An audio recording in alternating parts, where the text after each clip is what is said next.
তাহফিজুল কুরআন মাদ্রাসা।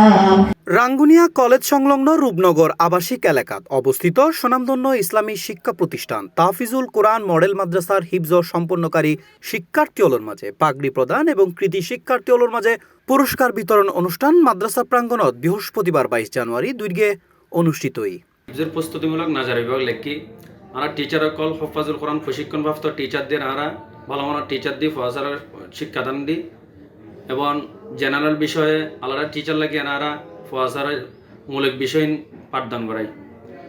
এরপর আর আবাসিক 3 বেলা হানার ব্যবস্থা রেখে 1 বেলা নাস্তা ইন আলাদাই তার আল্লাহ মহিলার ব্যবস্থা আছে হানাফিনে হাবে বেল্লাই এবং যত্নবান আল্লাহ।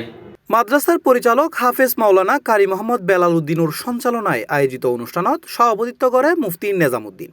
এ সময় প্রধান অতিথি হিসেবে উপস্থিত আছিল চন্দ্রগুনা ইউনুসিয়া মাদ্রাসার পরিচালক মাওলানা নেজামুদ্দিন। বিশেষ অতিথি হিসেবে আরও উপস্থিত আছিল মুফতি মোহাম্মদ গিয়াসউদ্দিন, মাওলানা নুরুল আজিম, মাওলানা মোহাম্মদ রফিক, মাওলানা হাবিবুল্লাহ, হাফেজ মোহাম্মদ জাকের, মাওলানা মোহাম্মদ ইলিয়াস, মাওলানা মোহাম্মদ নজরুল, মাওলানা আব্দুল হান্নান ও মাওলানা জানে আলম সহ আরও বোধ কেউ।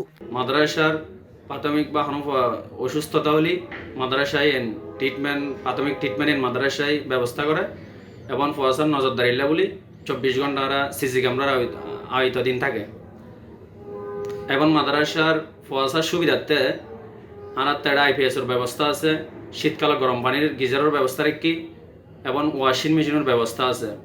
কিলে ছোটো ছোটো কমর মধ্যে শিক্ষার্থী কলে কাগজ চুপুর দিতে বিয়েন অসুবিধা দেখা যায় ইনার আলহামদুলিল্লাহ এন পোয়াশা পেশ নকরে কিনলে মেশিনে দুই একেবারে মেশিনে অটোমেটিকলি বের হয়ে যায়।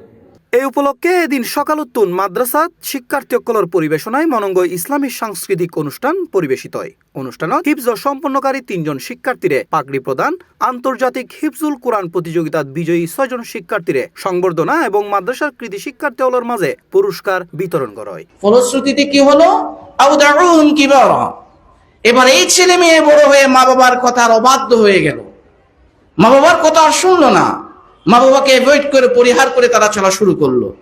তা আমার সম্মানিত অভিভাবক মুরব্বীবৃন্দ, আমার লক্ষ্যটা ঠিক হয় নাই। 1 নম্বর, সেই জন্য আমরা অভিভাবকরা আমাদের নিয়তটা পরিশুদ্ধ করতে হবে, কেন আমার সন্তানকে আমি পড়ালেখা করাবো। C+ TV, Chittagong.